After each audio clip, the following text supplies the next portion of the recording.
Hey finders, and welcome back to Fortune Finds, and welcome to a very impromptu video. I hit record while I was playing around with makeup while I did this eye look, and I figured I would just give you guys a voiceover and show you how I did this smoked out wing liner. I actually went to my sister's yesterday. I am trying to just practice as much makeup on other people as I possibly can because I recently became a certified professional makeup artist. So you're looking at a newly certified pro right here. I'm so excited. And now that I have that under my belt, I feel like it gives me the credit and the justification to go out there and just do people's makeup and do it for money. I mean, it can be fun and it can be profitable at the same time. No. Most of the time I do my friends and my family, and I have done a few clients here and there that were just word of mouth. So I think it is something that I could really excel in. But as you guys know, I say this all the time, practice in anything, especially in makeup, makes perfect. So a huge thank you to my sister for letting me come over and use her beautiful face as a canvas. She does make my job easy. My sister is beautiful. She has amazing features, and I could literally just throw bronzer on her and she would look stunning. It's very nauseating, but thank you so much, Gianna. I love you, and I cannot wait to come back and try this smoked out wing on you. I really zoomed you guys up in this video. I got you super, super close so you could really see the eye makeup, and I'm going to walk you through this step by step to make sure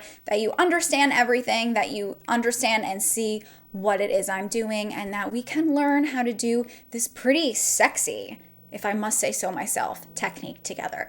So before we do go ahead and hop into the video, make sure that you subscribe and ring the bell before you leave. I would love for you to become a part of my little Fortune Finds family here on YouTube. And without further ado, let's get into this smoky winged liner makeup tutorial. You're going to need 2 pieces of Scotch tape, and you're going to want to angle the tape from underneath your lower lash line up towards the tail of your brow. Hopping into the original Jaclyn Hill palette, I'm going to grab the shade Silk Cream, and I'm going to add that into the crease using a typical windshield wiper motion on a big fluffy brush. This is a Scott Barnes brush, and I will list out all of the brushes in order that I used today down below in the description box.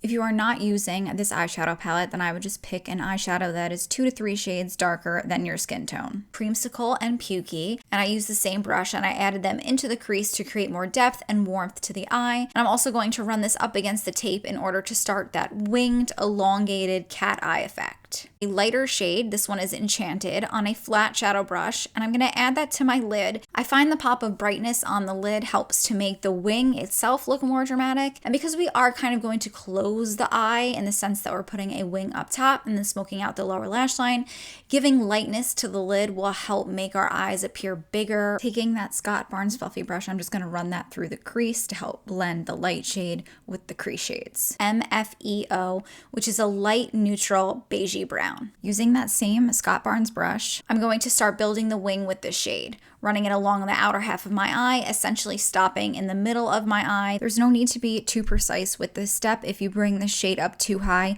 it's really not going to make a difference. No need to take this step too seriously.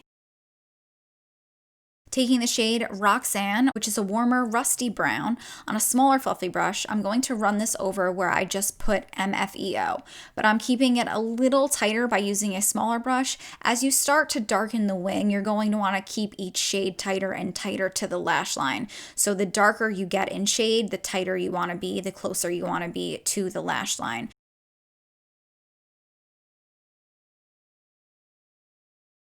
Mocha, which is a true dark brown, and I'm just going to take that on a skinnier tapered blending brush, and I'm just going to keep that even closer to the lash line to add to that gradient effect. So we are getting darker. We want the darker shades to stay closer to the tape, closer to the eye. So that is exactly what I'm doing, and I'm just going to blend it very lightly using the small fluffy brush that I used to apply the previous shade, just making sure that the previous shade doesn't get lost.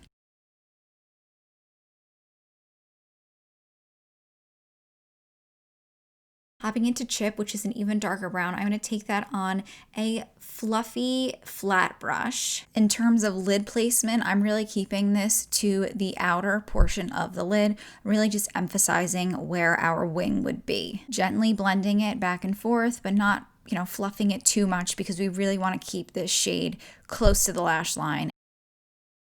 And if you do realize that you brought a shadow up a little bit too high, you can take your finger to blend it. Taking a really skinny liner brush, I'm going to add an Inglot gel liner. This is just a black liner, and I'm going to line my lash line and create a very, very thin wing, pretty much hugging the tape. And you're going to want to use a gel liner because a liquid liner is going to be too hard to blend out, which is what we're going to do in the very next step. Black shade called Abyss on that same flat brush that I used before, and I'm going to use this in order to smoke out the liner. So I'm just going back and forth, really smoking it out, and I'm focusing on the outer third. When there is little to no product left on that brush, I'm going to move on to smoking out the inner portion of the lash line. Then I'm going to gently take the tape off, and you're going to see how crisp of a line that tape created. Then I'm going to grab some more black shadow on a flat brush, and I'm just going to stamp that on the lower lash line. And I'm also going to connect the lower lash line to the upper lash line in that outer corner.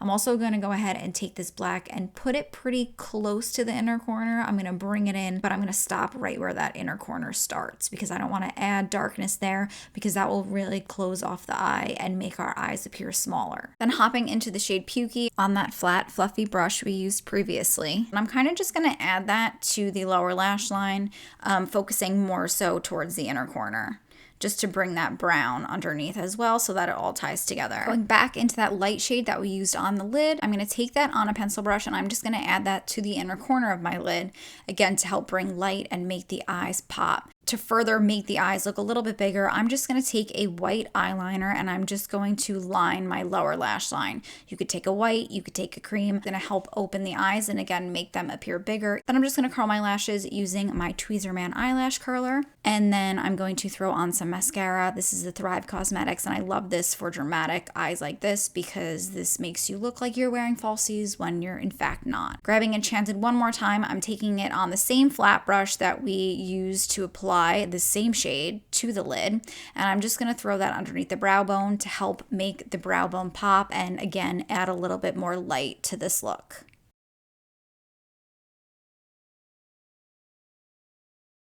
I hope that you found this informative and helpful. If you did, then do be sure to leave it a big thumbs up down below. Leave me some love in the comments. Did you enjoy this? Would you like more in-depth tutorials of just eyes or lips? And do be sure to let me know down below in the comments.